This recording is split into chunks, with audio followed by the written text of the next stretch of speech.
여러분 안녕하십니까? 부동산 학교론 한동균입니다. 자, 이번 시간은 여러분 교재 174쪽이 되겠습니다. 이 상권 분석 모형인데 또 시험 문제 매년 출제가 되는 내용이죠. 자, 계산 문제도 출제를 우리가 많이 하고 또 이론도 출제를 많이 하고 있습니다. 자, 28회 시험과 32회 시험은 계산 문제로 출제를 했죠. 그리고 29회, 30회, 31회는 이론으로 출제를 했습니다. 자, 우선 상권에 관련된 이론인데 우리가 1933년입니다. 자, 이 1933년 우리가 독일 남부 도시를 대상으로 하죠. 자, 1933년 우리가 독일 남부 도시를 대상으로 우리가 나타난 서비스업에 대한 입지 이론인데 이 크리스탈러의 중심지 이론이 나오고 있습니다. 자, 이 크리스탈러의 이 중심지 이론은 이 개념을 정확하게 이해를 해 두셔야겠죠. 자, 이 크리스탈의 중심지 이론은 이 중심지가 형성되는 과정을 분석을 합니다. 그래서 중심지가 형성되는 과정, 중심지가 형성되는 과정을 분석을 하죠. 그래서 이 중심지가 형성되는 과정에 우리가 초점을 두고 있습니다. 이 중심지가 형성되는 과정에 우리가 초점을 두고 분석을 한 내용이고, 소비자가 어느 수요자, 이 소비자가 어느 지역에까지 분포되느냐, 수요자가 분포되는 지역을 분석을 하기 때문에 이 거시, 넓은 의미죠. 이 거시적 측면에서 우리가 분석하는 모형이다. 우선 기본 내용을 한번 보시면 되는데, 자, 이 크리스탈의 중심지 이론은 여러분 교재 174쪽을 보시면은 거기에 이런 얘기가 나오죠. 소비자의 분포, 이 소비자에 있어서의 분포와 이 도시의 계층 체계 이론에 우리가 더불어서 한 나라의 도시 체계를 설명하는 거시적 측면에서 분석하는 방법을 얘기합니다.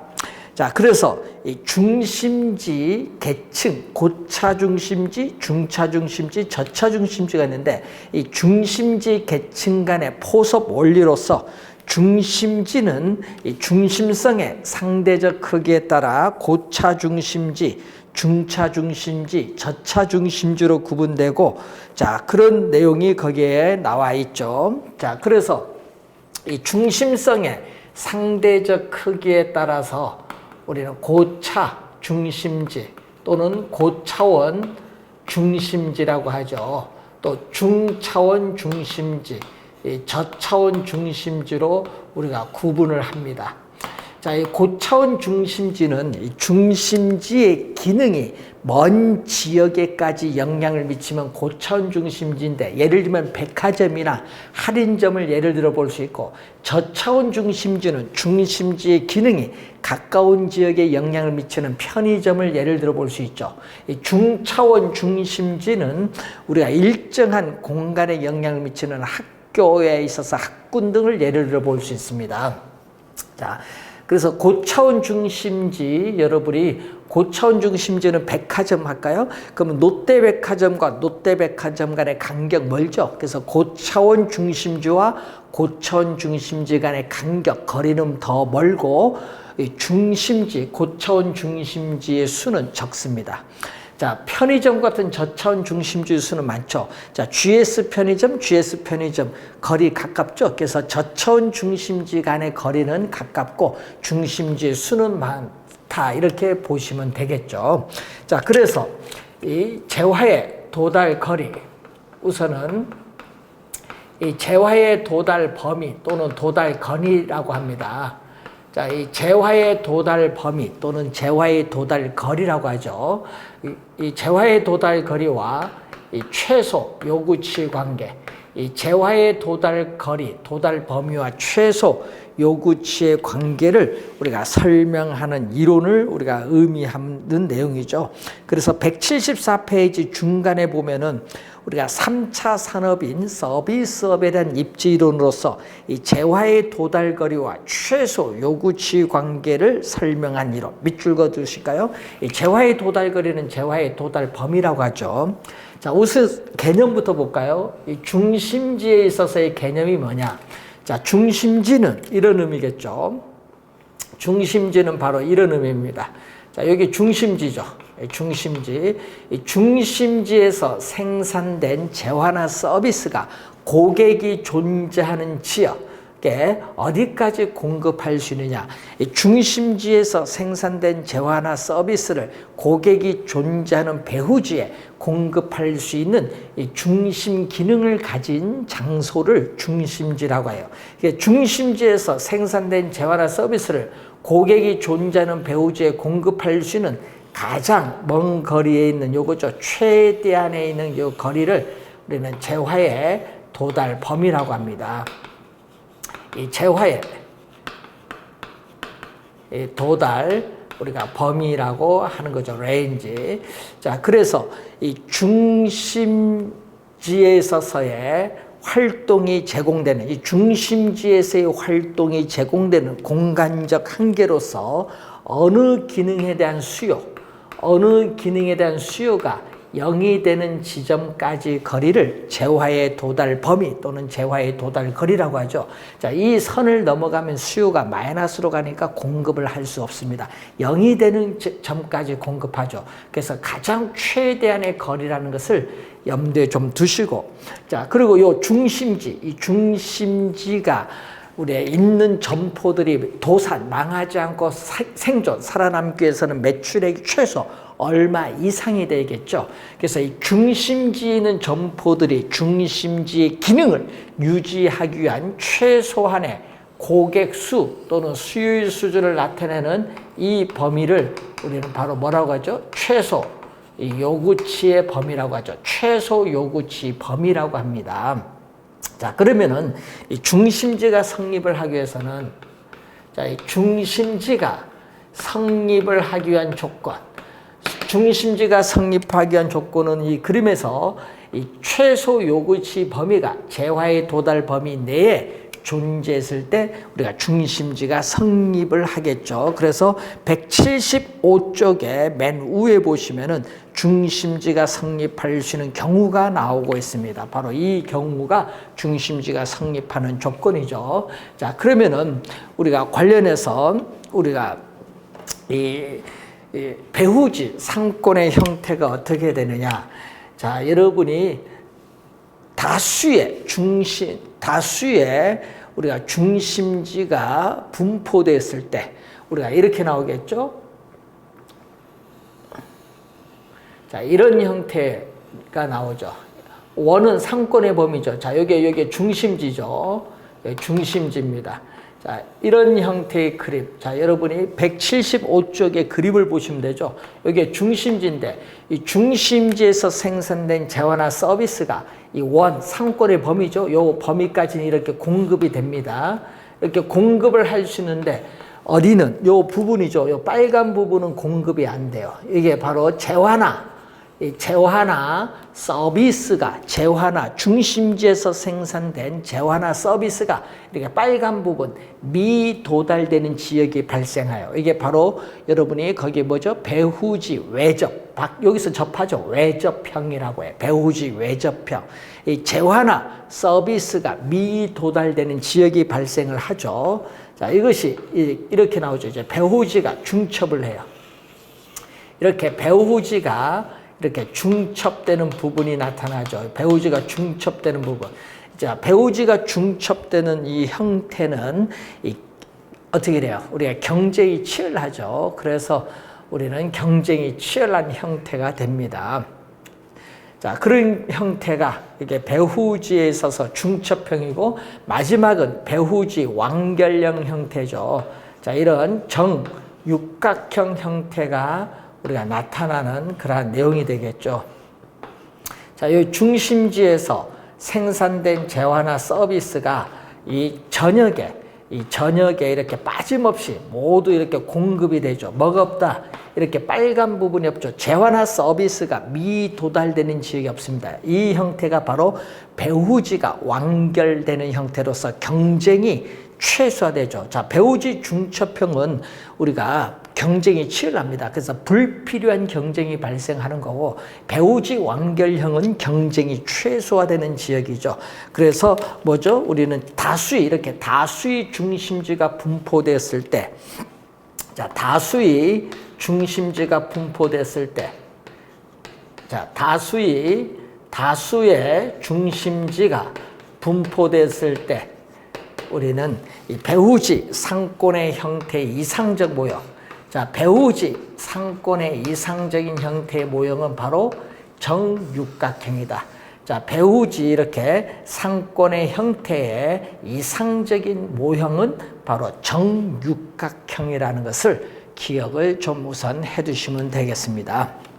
자, 그래서 175페이지 요약을 볼까요? 그림 밑에 고차 중심지일수록 고차 중심지와 고차 중심지 간의 거리는 덜 멀고 규모는 크고 우리가 중심에 있어서의 기능도 다양합니다. 저차 중심지, 편의점이죠. 저차 중심지와 저차 중심지 간의 간격은 가깝고 규모는 작습니다. 자, 그런 내용을 보고, 자, 디귿 보시면은 저차 중심지에서 고차 중심지로 갈수록 이 저차원 중심지는 어떻게 돼요? 우리는 점점 우리가 줄어들면서 피라밋 형태에 띄게 된다. 이 피라밋 형태에 띄게 된다는 그러한 내용이죠. 자, 그런 내용을 보시고 밑에서 세 번째 보시면 시장 원리, 교통 원리, 행정 원리에 따라 중심지 수 몇 개냐, 분포는 우리가 다양한 형태를 또 가지고 있다. 이렇게 보시면 되겠고, 176페이지에 한계점이 나오죠. 크리스탈리의 중심지 이론의 한계점을 보시면은 유사 상품, 자, 이 도심 지역에 유사한 상품을 우리가 취급하는 점포들이 도심에 함께 모여있다, 입지하는 형상을 설명하지 못하는 한계를 가지고 있다는 그러한 내용입니다. 왜냐하면요, 이 단일 점포에 대한 공간 구조 이론이기 때문에 우리가 유사 점포들이 도심에 함께 입지하는 형상을 설명하지 못하는 한계를 가지고 있다 얘기죠. 자, 이 크리스탈레의 중심지 이론은 포인트는 아까 얘기했지만 중심지의 개념, 최소 요구치, 재화의 도달 범위 또는 재화의 도달 거리 개념, 그리고 중심지가 성립하기 위한 조건, 중심지에 있어서의 계층성, 중심지의 계층성 같은 것을 우선 우리가 염두에 좀 두시면서 공부를 좀 하시면 되겠죠. 자, 크리스탈레 중심지 이론에 대한 내용이죠. 자, 우리 관련해서 29회와 30회 시험에 출제를 한 용어입니다. 최근에. 자, 그러면 이제 여러분 교재 176페이지 오시면은 이 상권 분석 모형의 최초의 이론이죠. 그래서 시험 문제에 이 계산 문제를 좀 주의를 해 두셔야겠죠. 우리 3회 시험에서는 이 계산 문제에 좀 주의를 해 둬야겠다. 33회 시험에서는 이 계산 문제에 좀 주의를 좀 해 두셔야 됩니다. 왜 이제 우리가 27회 시험에 출제를 했고 아직 출제를 하지 않았죠. 그래서 출제할 때가 됐습니다. 그래서 33회 시험에는 이 계산 문제 좀 유의를 해 두시면서 한번 봅니다. 최초의 이론이기 때문에 상당히 중요하죠. 자, 상권 분석 모형의 최초의 이론, 레일리의 소매 인력의 법칙이죠. 자, 뉴턴의 만류 인력의 법칙이죠. 이 뉴턴의 만류 법칙은 두 물체에 있어서의 이 질량의 크기에 비례하고 거리 제곱에 반비례한다는 뉴턴의 만류 인력의 법칙을 응용을 한 거죠. 그래서 여기는 중심지 간의 상호작용에 초점을 두는 거죠. 자, 중심지 간에 우리는 상호작용에 초점을 두고 있다. 자, 이 중심지 간의 상호작용에 초점을 두고 있으면서 도시 단위를 기준합니다. 이 중심지 간의 우리가 상호작용에 초점을 두면서 도시 단위를 기준해서 우리가 분석하는 그런 모형이 되겠습니다. 자, 뉴턴의 만류 인력의 법칙을 응용한 이 중력 모형이죠. 자, 이 지문도 여러분이 시험 문제 많이 출제를 했었죠. 우리가 13회 시험, 21회 시험, 25회 시험, 29회 시험. 그래서 시험 문제에 벌써 우선 이 중력 모형의 내용을 이렇게 많이 출제를 했습니다. 자, 두 중심지 사이에 위치하는 소비자에 대해서 상권이 미치는 영향력의 크기는 두 중심의 크기인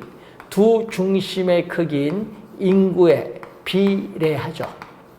인구에 비례하고 상권의 경계인 분기점, 상권의 경계인 이 분기점으로부터의 거리 제곱에 반비례한다. 이 거리의 제곱에 반비례한다.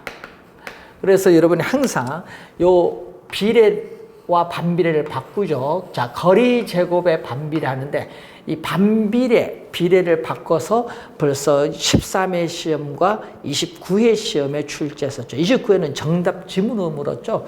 그래서 우선 상당히 우리가 시험 문제에 자주 우리가 출제가 되는 그러한 부분이다. 이렇게 보시면 되겠습니다. 자, 시험 문제 우리 자주 나오는 용어니까 잘 기억해 두시고, 고객을 끌어당기는 힘을 유인력이죠.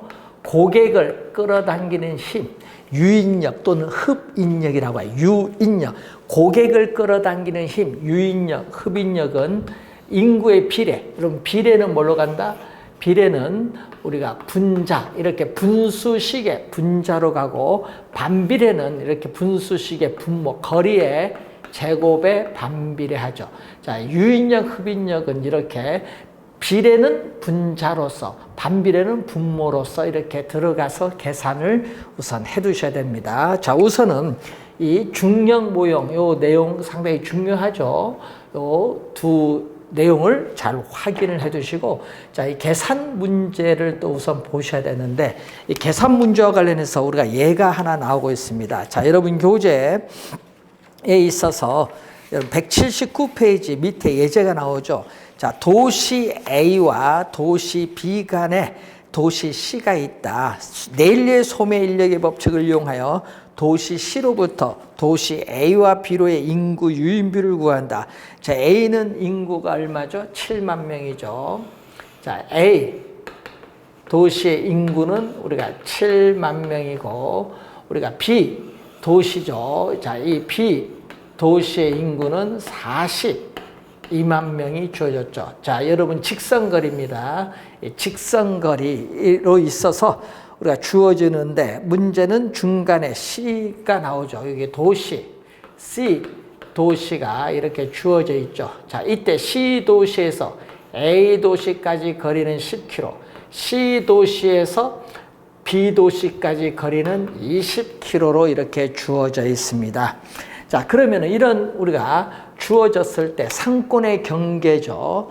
자, 여러분 교재에 우리가 보시면은 176페이지 맨 밑에 세 번째 보시면은 이렇게 나오죠. A 도시와 B 도시 크기를 보는데, B 도시 크기가 크면은 상권의 경계는 A 도시 이렇게 가깝게 결정이 된다는 그런 얘기고, 또 A 도시와 B 도시 크기가 같으면, A 도시 크기와 B 도시 크기가 같으면 상권의 경계는 중간 지점에 결정될 것이다. 이렇게 보시면 되는데, 문제는 이때 A 도시로 몇 명 가느냐. 자, 여러분 이 C 도시에서 A 도시로 물건을 사러 몇 명 가느냐. 그래서 A 도시로의 인구 유인비율, 여러분이 우리는 A 도시로의 인구 유인비율이죠. 그래서 A 도시에 몇 명 가고 상대적으로 B 도시에 몇 명 가느냐, 이렇게 상대적이거든요. A 도시로 몇 명 가고 상대적으로 B 도시에 몇 명 가느냐, 이렇게 상대적인 우리가 크기를 할 때는 이렇게 분모 분자인 분수식으로 갑니다. 하여튼 상대적이란 말이 나오면 분모 분자 분수식으로 간다. 그래서 우리는 A 도시의 인구 유인비율, B 도시로의 인구 유인비율이죠. 자, 그러면은 항상 이 수식이 중요한데, A 도시로의 인구 유인 비율이죠. A 도시의 인구 유인 비율인데 A 도시 인구 얼마에? 7만 명에 비례한다. 자, A 도시의 인구 7만 명에 비례를 하고 거리, 이 분기점이죠. 자, 요 시도시가 상권의 경계인 분기점이라 보면은 이 분기점으로부터 거리 10km, 거리 제곱에 어떻게 돼요? 우리는 반비례를 합니다. 자, 그리고 B도시로 인구 유인비율은 B도시 인구 42만 명에 비례하고 분기점으로부터 거리 20km죠. 거리 제곱에 반비례한다. 자, 이런 내용이 이제 나오고 있습니다. 자, 항상 문제를 풀 때는 이 수식을 이렇게 쓰면은 이제 이 중력 모형에 따라서 이렇게 수식을 써서 이렇게 계산을 하시면 됩니다. 그래서 여러분 암기를 하지 마시고 이 문제 주어졌을 때 우리가 이렇게 수식을 써서 계산하는 방법을 배우셔야 됩니다. 자, 이때 이 2개 곱한 거죠. 2개 곱한 건 내항의 곱이라고 합니다. 내항의 곱. 요 2개 곱한 건 내항의 곱인데 10의 제곱은 100이죠. 10의 제곱은 100 곱하기 42만 명. 요거는 내항의 곱은 분모로 갑니다. 내항의 곱은 분모로 가고 이 외항 밖에 있는 요 외항의 곱은 분자로 갑니다. 20의 제곱은 400이죠. 20의 제곱은 400 곱하기 얼마? 7만 명이죠. 자, 내항의 곱은 분모로 오고 이렇게 밖에 외항의 곱은 분자로 간다는 걸 염두에 두시고 요 약분하면 4죠. 또 7, 6, 40이죠. 6분의 우리가 4가 됩니다. 그래서 이 분수식을 비례식으로 나타낸다면 이 분수식을 비례식으로 나타나면 A 도시로의 인구 유인비율 대 B 도시로의 인구 유인비율은 얼마?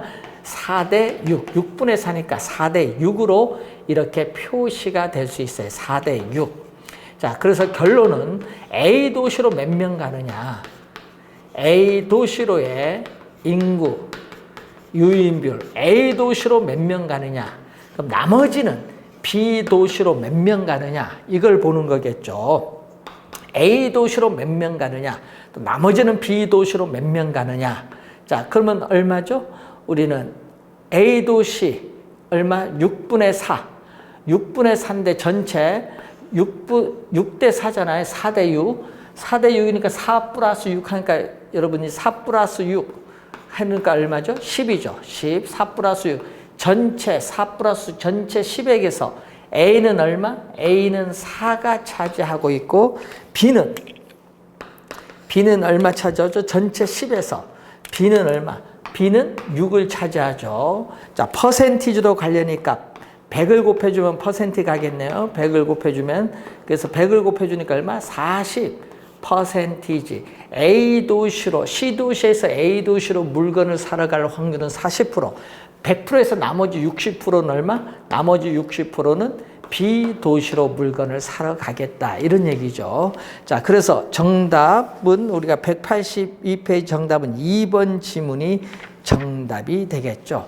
자, 2번 지문이 정답인데 항상 여러분이 이렇게 사례, 문제가 주어졌을 때 이 계산하는 방법, 이걸 계속 반복을 하면요, 좀 빠르게 우리가 풀 수 있다. 이렇게 생각을 하시면 되는데 항상 주의를 하니까 반복 좀 해주시면 되겠죠. 자, 여러분이 33회 시험에는 계산 문제가 출제 가능성이 높은데 그 중에서도 레일리와 허프인데 우선 레일리, 허프 계산 문제 출제 가능성이 높은데 우선 레일리를 하나 지금 확인을 하고 있습니다.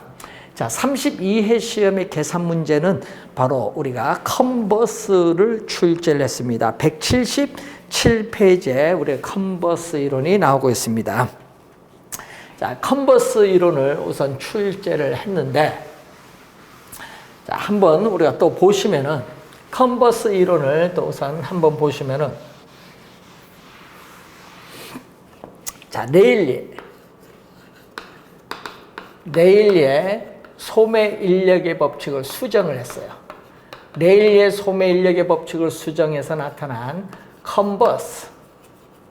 컨버스의 수정된 소매 인력의 법칙, 수정된 소매 인력의 법칙 또는 분기점 모형이라고 해요. 분기점 모형. 자, 수정된 소매 인력의 법칙 또는 분기점 모형인데, 자, 이 중력 모형이죠. 자, 이 컨버스도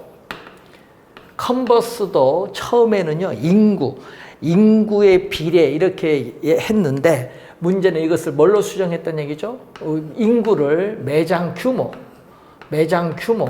매장 면적, 요걸로 수정한 거죠. 자, 처음에 컨버스도 인구를 이용하다가 나중에 매장 면적으로 수정한 거죠. 자, 우리 매장 면적에 있죠. 두 도시의 소매 시설에 있어서 매장 규모, 매장 면적에 비례하고 이 분기점, 상권의 경계인 분기점으로부터 거리 제곱에 반비례하죠. 항상 여러분 거리 제곱에는 반비례입니다. 거리 제곱에 반비례한다. 항상 거리 제곱은 반비례한다는 걸 염두에 두시고 매장 면적에 비례하죠. 자, 중력 모형을 의미합니다. 자, 그러면은 우선 관련해서 여러분 177페이지 위에 보시면은 이 두 도시 간의 구매 영향력이 같은 점이 상권의 경계 지점이다. 자, 밑줄은 두 도시 간의 구매 영향력이 같은 밑줄. 자, 여러분 177페이지 위에서 두 번째, 두 도시 간의 구매 영향력이 같은, 이게 포인트가 되겠습니다. 그래서 그 수식이 나오죠. 자, A 도시로부터 우리가 분기점까지 거리에서 그 수식이 이제 나오는데, 자, 그 수식을 이용한 문제를 또 하나 예를 들어 보도록 하겠습니다. 자, 181쪽에 3번 문제가 되겠죠. 자, 여러분 교재 181쪽에 3번 문제 예를 한번 보겠습니다. 자, 컨버스의 분기점 모형에 기초할 때 A씨와 B씨의 상권의 경계 지점, 분기점은 A씨로부터 얼마만큼 떨어진 지점인가? 자, A씨와 B씨는 동일 직선상에 위치하고 있는데 A씨 인구는 얼마? 64만 명. 자, 이렇게 A씨의 인구. 자, 여러분 요 매장 면적으로 주어진 것이 아니라 뭘로 주어졌다? 인구. 예? 인구로 주어졌어요. 자, A 요게 인구고 요게 B씨에 있어서의 인구는 16만 명으로 주어졌죠. B씨의 인구는 16만 명으로 주어졌고 A씨와 B씨 사이의 직선거리는 30km로 이렇게 주어졌어요. 30km. 자, 그러면 상권의 경계는 어떻게 돼요? 규모가 작은 B씨 가까이에 결정되죠. 자, 여기에 상권의 경계인 뭐다? 분기점이죠. 분기점.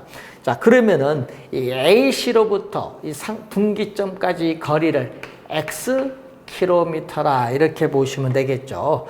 X 킬로미터. 그럼 요거는 몇 킬로죠? 요 거리는 30-X죠. 그래서 원래 풀려면 이렇게 풀어야겠죠.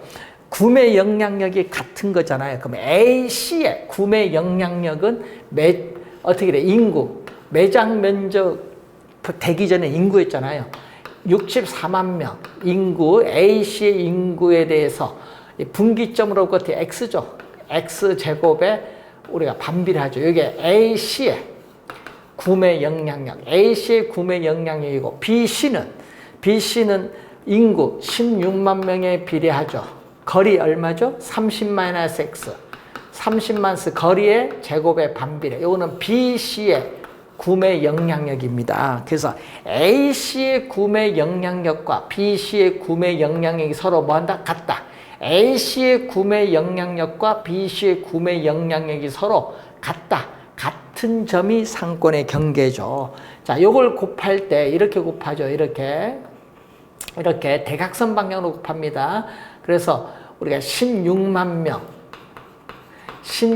명 곱하기 X제곱은 자, 64만 명 곱하기 30-X의 제곱이 되겠죠. 자, 요거 약분하면 얼마죠? 4가 되겠죠. 4.